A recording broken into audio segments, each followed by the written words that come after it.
What's up, guys? Specstar here today with my 6th battle for NPL, and now a brand new functioning layout because I learned that apparently I had the graphical ability to fix this whole thing by myself. So now we got a layout that works.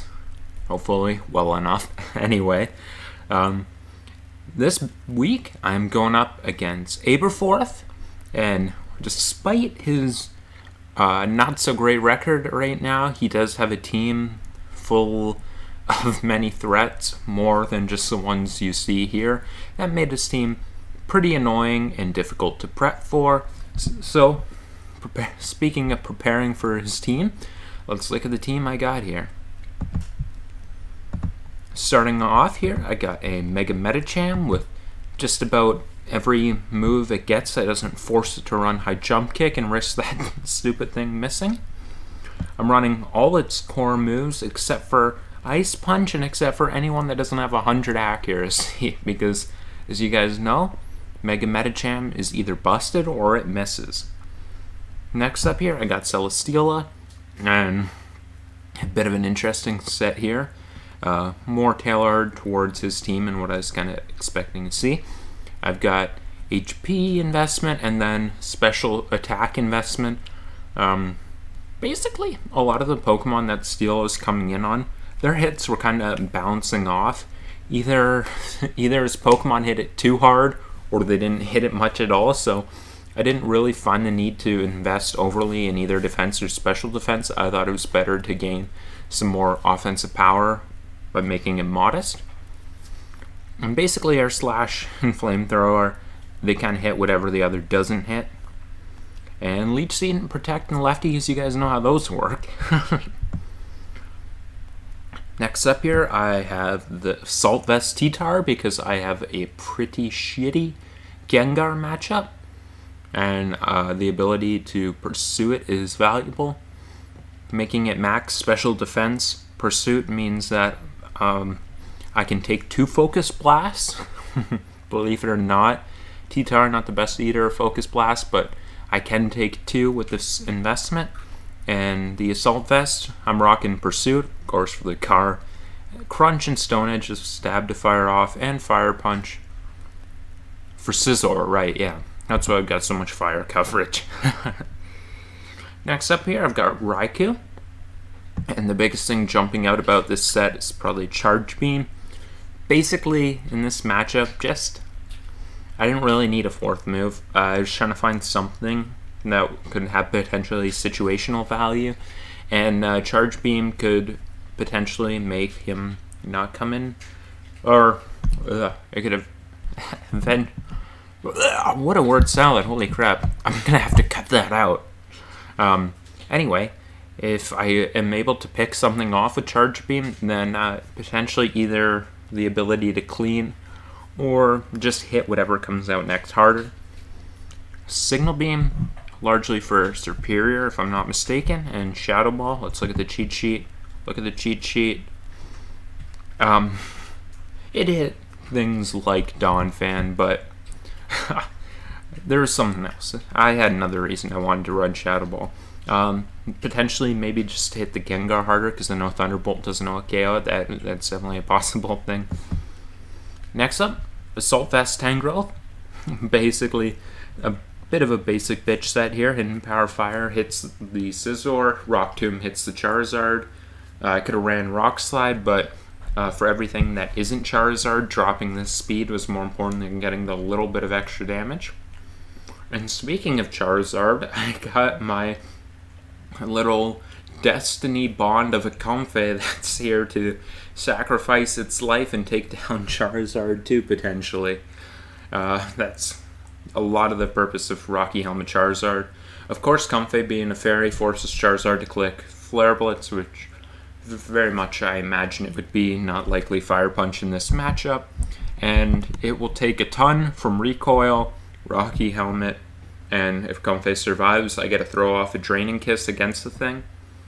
I'm going modest because aside, well, it hits the Charizard, of course, meaningfully, but aside from Charizard, I'd rather have the ability to do a bit of a damage from this thing for more situational usages than I would the bulk. Anyway, that is my team here. Oh, of course, hidden power fire for the Scizor, and U-turn, just every damn thing else that doesn't get hit by Draining Kiss, and I don't want to try to predict coming in with hidden power fire. Alright, so I believe in this matchup I wanted to lead off with Medicham, right? Let's just click play and see. No, I wanted to lead off with Raikou. Yep. Always going to... Oh, let me get my... There we go. Always going to be forgetting. Anyway, now that this thing is underway, I've got Raikou out. He's got Scizor. My first instinct is that that's not favorable to him in this matchup. Raikou versus Scizor, he takes a ton from Thunderbolt, and in this matchup I have the freedom to run Hidden Power Fire if I wanted to. So I'm actually just going to go for a Shadow Ball here, which covers him potentially going into Zeraora or potentially going into Donphan. He is actually just going to leave the Scizor in and go for the U-turn, which not what I was expecting and not great for me. He'll get to bring in the Zeraora, and I go into my Tangrowth, which is my designated switch-in on this thing. He's going to switch out on the Togekiss as I go for Rock Tomb, thinking he's not going to want to stay in. I'm going to drop that thing's speed, which not very important as he shows to be quite bulky, and lefties. He pulls the double into Donphan here as I go into Raikou, so good play from there. And I'm just going to fire off Shadow Ball and get what damage I can get off before Raikou goes down. Unfortunately for him, it does crit, but he gets to set up his rocks here. I'm going to bring in my Seala, which can take this thing out or get off meaningful damage on whatever he wants to switch in. He goes into Charizard. It's going to take half, and this is where I go into my Comfey. Hopefully take this thing down with me. He Mega Evolves, and he goes for his Flare Blitz. Does a ton, takes me out. I believe it needed to be Adamant to KO from there. I could be totally wrong. I'm just trying to remember me running the calcs while building this team. But he is barely going to hang on there, which will cause for me to go into Medicham, and I'm going to click Bullet Punch here. I could have faked out, but Bullet Punch covers him making aggressive play into Gengar. More so Togekiss is what I was kind of thinking. And B, it lets me kind of keep Fake Out to myself. He doesn't have to know that I have it.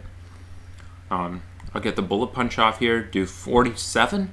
Very healthy damage, and that's important for me. And I'm going to pull the switch into T-Tar, and there's a few reasons for that. A, if he either doesn't go for Focus Blast, or B, he doesn't land one of two, then T-Tar does beat this thing. But the other reason is after Sand, this thing's in range of a Bullet Punch, which is a significant place to get. So I'm going to go into my T-Tar here. And he is going to go for his Focus Blast, and he's going to land it, do 48. I'm going to click my Pursuit here because I don't have another play. He lands another Focus Blast, and the T-Tar is going to go down. So, you know what? This game 6-3 here right now. 6-3 for him, but you know what? This is exactly how I drew it up. Exactly as planned. I had to go down 3-6 so I could lull him into a false sense of security and attempt to bring it back. That's the game plan here. So no panics about 6-3. Totally where I wanted to be at this point in the game, right? Yeah. So I'm going to bring in my Medicham here, and I'm just going to go for Bullet Punch again. He's going to go into his Charizard. That's going to drop. I get my 1 KO, not a 6-0. Beautiful. Charizard will go down here. And he is going to bring in his Scizor, Ransom Calcs. I take a BP from this thing, and almost definitely he drops to Drain Punch. I don't know his set. Aside from the fact that he's definitely at least got 252 in attack. So, if he is the rest of his EVs that go into HP, then I have, like an 80% chance to KO the thing with Drain Punch here, 70-80%. And if he has any speed at all, then he probably has no chance of taking a Drain Punch. So my best play here is just to go for Drain Punch. He'll throw off a Bullet Punch to a significant amount, and the Drain Punch is actually going to heal up quite a bit. I'm guessing he was predicting me to have maybe High Jump Kick or something like that. And then here comes the Zero Aura, which will send me into Tangrowth, of course. He is going to go for his Protect, which was pretty interesting to see. I guess that was kind of a way to bait out a High Jump Kick. He's going to switch into his Gengar here, and I am actually going to make the aggressive switch into Celesteela. And the reason is I was thinking that he would have a decent chance of wanting to go into his Togekiss here on my Tangrowth. And I was so confident in it that I was just going to go into my Steela. More confident than I should have been, I guess. But I'm going to bring in my Steela here as he goes into the Gengar. I'm going to Protect. At this point, I'm thinking that, I'm pretty damn sure he's not going to be sub because he's not lefty, so. And he can't be Z-move with this thing, so I'm pretty sure he's not sub. That gives me the confidence to go for Protect. He shows the Taunt. That rules out Scarf, which I did think about a little bit, but not the most likely set here. He does show the Taunt. I'm going to click Protect, thinking that I'm totally safe to do so here. Get a little bit of health up. Now I can go for my Flamethrower here. Yeah, I'm going to go right for my Flamethrower here, which can pick the thing off. Flamethrower also hit Zero Aura harder than Air Slash did, and I knew I was safe to take out the Gengar there with it. So now we're all dotted up here at 3-3. As I was saying, down 3-6, exactly where I wanted to be. That's how I drew it up.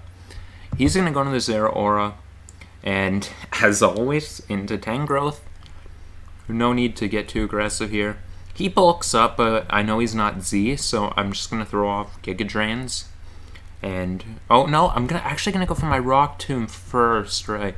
The reason I went for my Rock Tomb first was to make sure that Medicham would be faster than this thing, making sure I had potentially a revenge kill if the Zero Aura did manage to beat the Tangrowth. But now I start to go for my Giga Drains, doing 34%, which is decent. He continues to bulk up, and he shows that all he's got to hit the Tangrowth with is Plasma Fist, which is not doing enough. And with another Giga Drain, I'm going to be able to take the thing out, and he's going to get Tangrowth nice and weakened, but Tangrowth has now officially served its job as Zero Aura goes down, and it's looking pretty good for Celesteela right now. He brings in the Togekiss. I'm just going to go for Rock Tomb here. Spare the bullcrap. I could have went into Steela, but I'm not really concerning myself with any kind of differential at this point.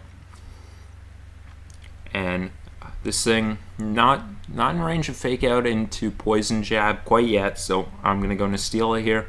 Try to get up some Leech Seeds. And you know what? I'm going to spare you guys what I went through. A lot of turns without me being able to successfully land my Leech Seeds.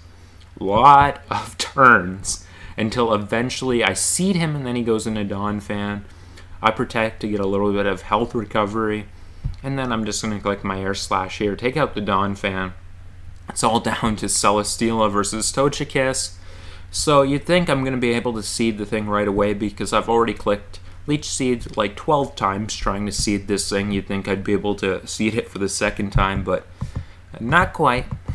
It's going to take some time. So I'm going to spare you guys the turns that I was not spared until Togekiss does eventually get seeded here. And he is just going to spare us both the grief of trying to roost off with the PP, and it will drop here to my Air Slash into the Leech Seed. So after going down 6-3, as we planned, we're able to bring it back and win 2-0. And that's going to move us on to 4-2 after the 0-2 start, which you guys been following me by now. You've heard my excuses for that.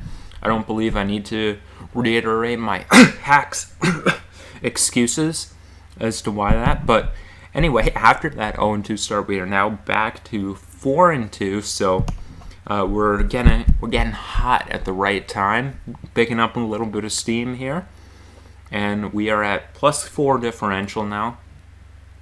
And our next week, we are going to be going up against my boy, Easy Cheese Boy. And that should be a fun one because Lord knows he's always got some stuff up his sleeve. Not getting any spoilers from me because I haven't played that game yet. In fact, at this very moment, I am waiting for him to contact me to play that game. And we'll see what happens then next week. I want to thank you guys for watching. Have yourselves a good night.